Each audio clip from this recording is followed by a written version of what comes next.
up. And we realized that through the YouTube channel and all the other channels that pick up our podcast that we're driving our SEO. So it's been wonderful for us in that regard. I love that you've got articles to support your podcast and your messaging. That's right. Well, here's the thing. I know you're big on this. It's providing value to the world. So, we're making a big investment. We're very fortunate to have resources to make an investment in the podcast. We also invest in creating articles, and our articles they are for SEO purposes. However, we're very mindful, number one, that we want to build a relationship. And so that comes with high quality articles. That comes with a ton of research that goes behind each article, that goes with a ton of editing that goes behind. And that's a way for us to deliver value and build a relationship online and introduce people to the courses that we have to offer. And so we see articles, we see the podcast, we see the trainings that we do as all ways to build value and build a relationship with folks. And in doing so, we'll be taken care of from that. Well, let's jump into a couple personal things real quick before I let you go. I let you jump right into when life got interesting for you, reading the book Rich Dad. But, as a kid, did you have any entrepreneurial ideas or things that you got involved with? We've had a lot of paper boys and girls on the show, lemonade stand people. What about you? Were you an entrepreneur when you were a kid? For sure. I have my mother to thank for this big time. She worked in corporate America. However, she always had a side hustle. That's such a, even before, there was such a thing or a term for it at least.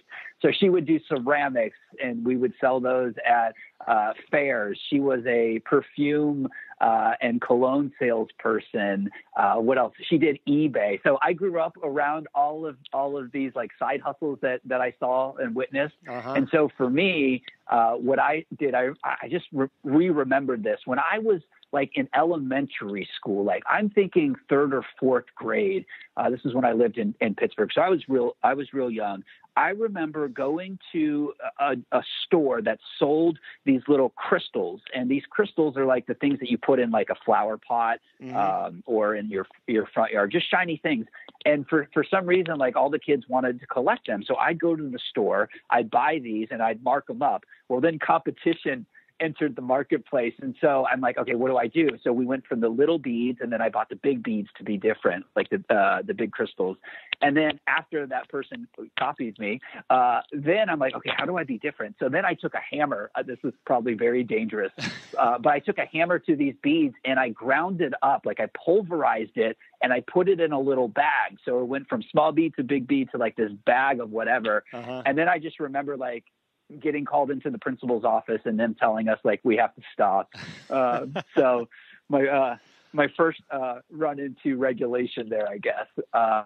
And then I did eBay and things throughout college, finding things to buy and then mark up and add bonuses to get a higher multiple or value than what other people were getting. So I always dabbled with certain things like that. All right. Well, I got two responses to that. First of all, I did ceramics when I was a kid, different than yours, but they used to make the porcelain rock band names. So like it would say Led Zeppelin or AC/DC, and then I would paint them, and they were pins. So like back in the day, This is in the early 80s, people would put those pins on their hats, right? So I'd paint them and go to school and sell all the hottest rock bands that I've painted.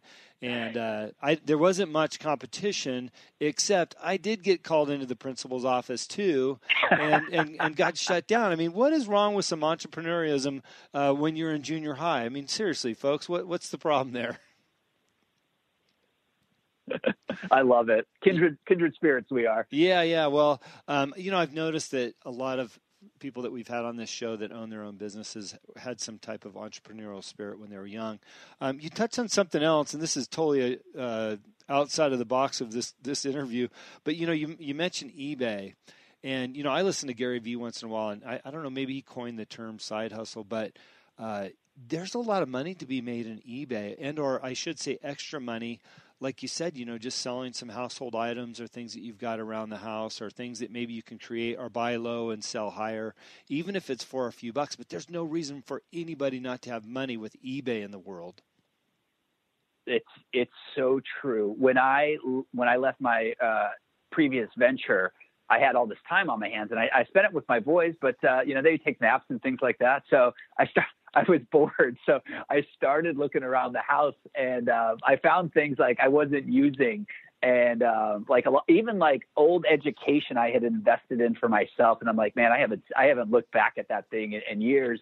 And I knew I would be moving, and I'm like, I just need to get rid of it. I could throw it away, but I'll actually put it on eBay. So all this stuff around the house and in the garage, like I had all this time. So I started listing stuff, and I made a couple $1,000s within 60 days of just stuff lying around the house. So I'm a big believer in it. And with the mobile app they have now versus back how I had to do it back in the day and learn coding and HTML, it's so easy. I just listed something the other day. I'm like, I don't need this dongle anymore. Made $30, dropped it in the mail. And I just love that. I don't know why. It's just like that exchange of value.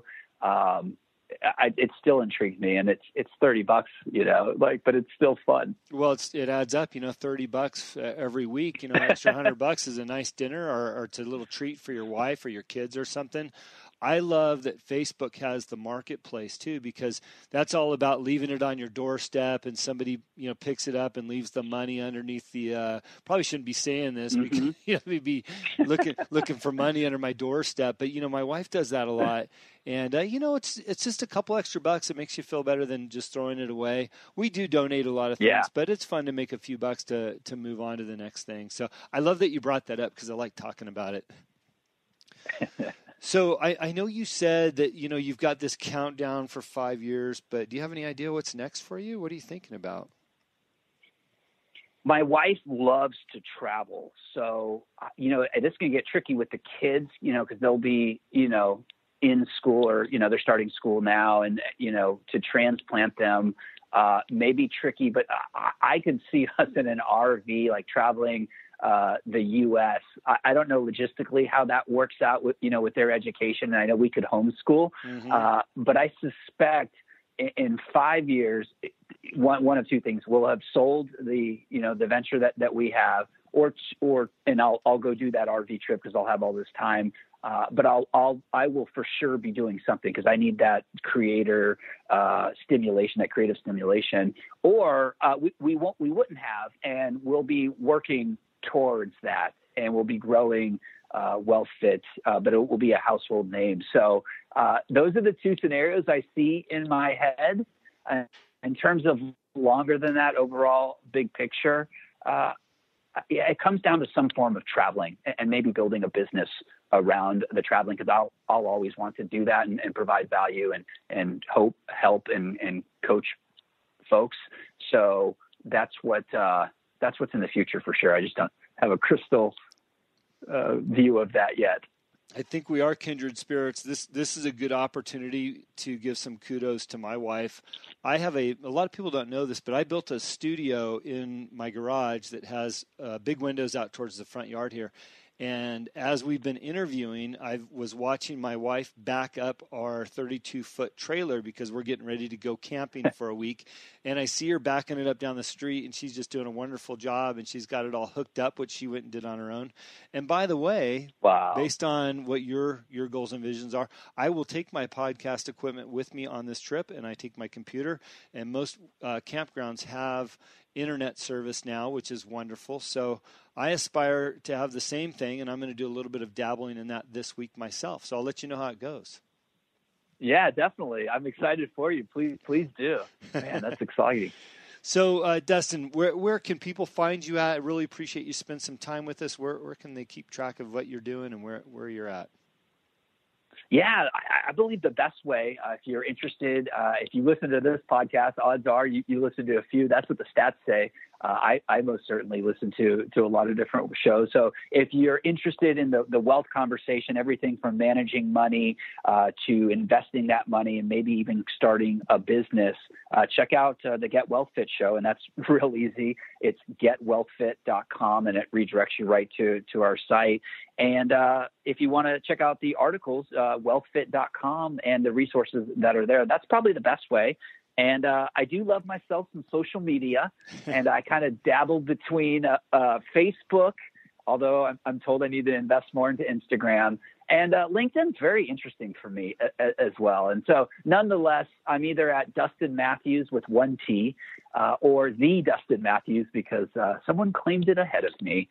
So Dustin Mathews, one T, or the Dustin Mathews on the good old social. Well, I always know it's been a good show when time flies. We've been on the air for 40 minutes now, and I really appreciate you showing your story, where you've been, and really the content that you're putting out, because that's a constant for me. It's a great resource for me to go back to and hear some great shows, and I love the articles on your site. So I look forward to running into you again soon somewhere. Maybe it's another David Meltzer meetup, or maybe you're having your own meetup yourself, and I can come and see you. Awesome, Jim. Well, thank you big time. I truly appreciate you having me on the show, and for you hosting a show and getting people to say yes. So thank you. Right on. What a great opportunity to have Dustin on the show. I love his energy. I don't know if you felt that while you were listening to the show or not, but he has the same energy every time I've been around the guy. And I can really appreciate that, because it's uplifting. Just as I said, I think I get more out of these interviews oftentimes than my audience. But I do appreciate all the kind feedback that I've been getting via text message or emails. You can find me now at Live Life Driven, my new website, Live Life Driven. It talks about my life coaching, my business consulting, and, of course, the podcast. And we will also be doing a launch of our own articles about all the things that we talk about on the shows with our guests and some of our philosophies and the like. So please be on the lookout for that. Subscribe to this show if you like it. Please tell a friend. Let them know about what we're doing over here. And as I mentioned earlier, let's get off our butts, B-U-T''S's, and get out there and do something. As I always say at the end of the show, please, every morning, write down the things that you believe you have more than enough of, and I think we can all be more grateful for the wonderful lives we get to lead. And what you believe is what you will achieve. I am a true believer in that. Here I am doing a podcast 102 shows later. You guys haven't kicked me off the air yet. You keep listening and give me some great feedback, so I look forward to delivering some more shows for you. Have a wonderful week. Thank you.